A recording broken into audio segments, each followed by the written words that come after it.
بسم الله الرحمن الرحيم حامدا ومسلم عما بعد فأعوذ بالله من الشيطان الرجيم بسم الله الرحمن الرحيم ولا تجعلوا الله عرضة لإيمانكم أن تبروا وتتقوا وتصلحوا بين الناس والله سميع عليم لا يؤاخذكم الله باللغو في أيمانكم ولكن يؤاخذكم بما كسبت قلوبكم والله غفور حليم للذين يؤلون من نسائهم تربص أربعة أشهر وَإِن فَاءُوا فَإِنَّ اللَّهَ غَفُورٌ رَحِيمٌ وَإِنْ عَزَمُوا الطَّلَاقَ فَإِنَّ اللَّهَ سَمِيعٌ عَلِيمٌ۔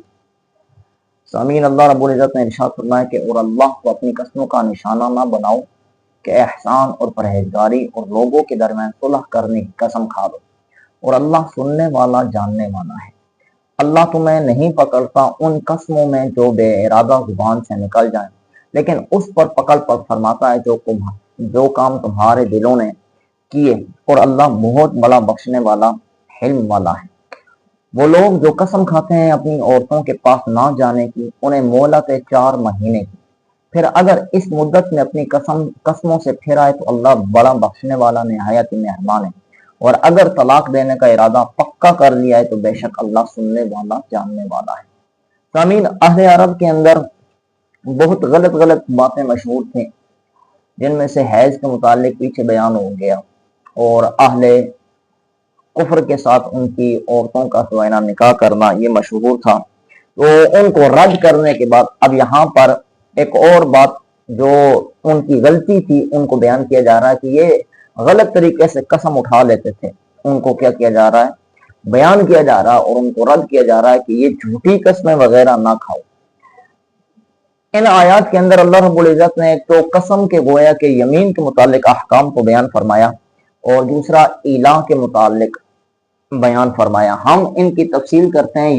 یمین کا لغوی معنی ہوتا ہے قوت اور طاقت، اور یمین عربی زبان کے اندر دائیں ہاتھ کو بھی کہتے ہیں، لیکن یہاں یمین سے مراد ہے کہ کسی کام کے کرنے یا نہ کرنے پر پختہ ارادہ کرنے کے لیے اللہ کی یا غیر اللہ کی قسم اٹھا لینے کا نام کیا یمین ہے۔ پھر یہ یاد رکھیے کہ یمین قسم کی جو کتب فقہ کے اندر قسمیں بیان کی گئی ہیں وہ ہے 3۔ نمبر 1 ہے یمین لغو، نمبر 2 ہے یمین غموس، اور نمبر 3 ہے یمین منعقدہ۔ یمین لغو وہ قسم ہوتی ہے کہ جو گزرے ہوئے زمانے کے اندر کسی کام کو صحیح جان کر بندہ قسم اٹھا لے، لیکن وہ حقیقت کے اندر اس کے خلاف ہو، وہ کام نہ ہوا ہو، اس قسم کو یمین لغو کہا جاتا ہے۔ اور اس قسم کے اندر کوئی کفارہ نہیں ہے، اور اس کے اندر مواخذہ بھی نہیں ہے، یہ گویا کہ اللہ کی طرف سے معاف ہے۔ دوسرے نمبر پر وہ قسم ہے جس کو یمین غموس کہا جاتا ہے۔ کسی گزرے ہوئے کام پر بندہ جان بوجھ کر جھوٹی قسم کھا لے، اس کو یمین غموس کہتے ہیں، اور اس کے اندر بھی کفارہ تو نہیں ہے، لیکن بندہ گناہگار ہوگا، اس کو استغفار کرنا چاہیے، اسی لیے اس کو یمین غموس کہتے ہیں کہ یہ گناہ کے اندر بندے کو ڈبو دیتی ہے۔ تیسرے نمبر پر ہے یمین منعقدہ۔ یمین منعقدہ وہ ہے کہ کسی آئندہ کام کے کرنے یا نہ کرنے پر بندہ اللہ کی یا غیر اللہ کی قسم اٹھا لے کھا لے، اس کو کیا کہتے ہیں یمین منعقدہ۔ اگر قسم کو پورا کر لے تو ایسی صورت کے اندر کوئی اس کے اوپر کفارہ نہیں۔ ہاں، اگر قسم کو توڑ لیا تو پھر کفارہ بھی ہوگا اور گناہگار بھی ہوگا، اور ایسی صورت کے اندر اس کو کفارہ دینا لازم ہوگا۔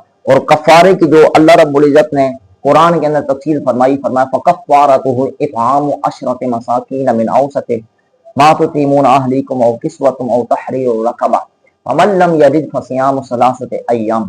فرمایا کہ قسم کا کفارہ کیا ہے؟ 10 مسکینوں کو کھانا کھلانا، یا 10 مسکینوں کو کھانا نہ کھلا سکے تو ایسی صورت کے اندر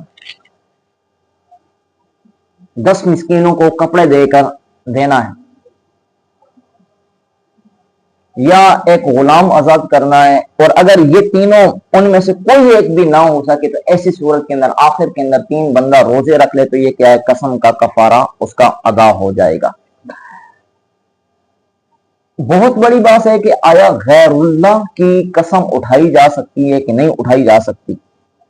تو اس کے اندر جمہور حضرات کا یہ نظریہ ہے کہ غیر اللہ کی قسم نہ اٹھانا بہتر ہے، یہ مکروہ ہے۔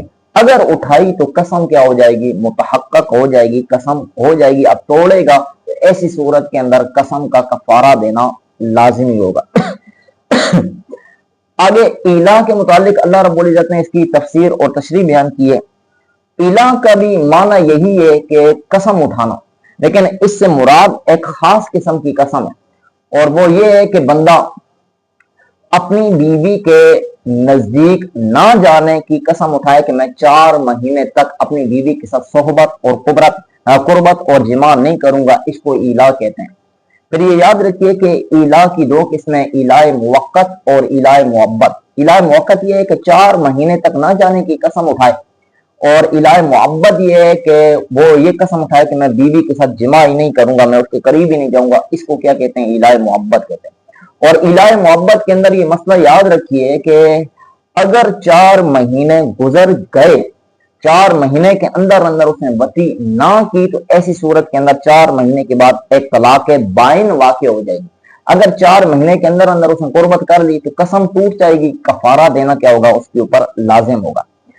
پھر جب دوسرے 4 مہینے آئیں گے تو اگر 4 مہینے کے اندر وطی کر لی تو کفارہ دینا لازم ہوگا، کیونکہ قسم ٹوٹ گئی ہے۔ اگر قربت نہیں کی، جماع نہیں کی، تو اب دوبارہ دوسری طلاق بائن کیا ہو جائے گی؟ واقع ہو جائے گی۔ اور پھر اگر 4 مہینے دوسرے آئے تو ان 4 مہینوں کے اندر اگر اس نے قربت اور جماع کر لیا تو پھر کیا ہے؟ فابہا، کہ قسم ٹوٹ جائے گی، کفارہ دینا لازم ہے، اس کی بیوی رہے گی۔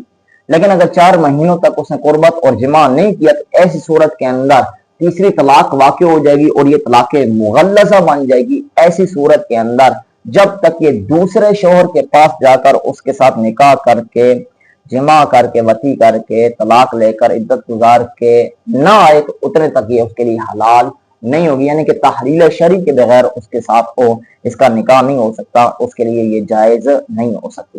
تو یہ الہ کے اور قسم کے مختصر سے ہم نے احکام بیان کیے۔ اگر مزید تفصیل اگر کسی کو چاہیے ہو تو اس کی تفسیر اور تفصیل ہدایہ شریف کے اندر اور مختصر القدوری کے اندر اور بہار شریعت کے اندر تفصیل کے ساتھ بیان کیے گئے، وہاں پر بندہ اس کو پڑھ سکتا ہے۔ آخر دعوانا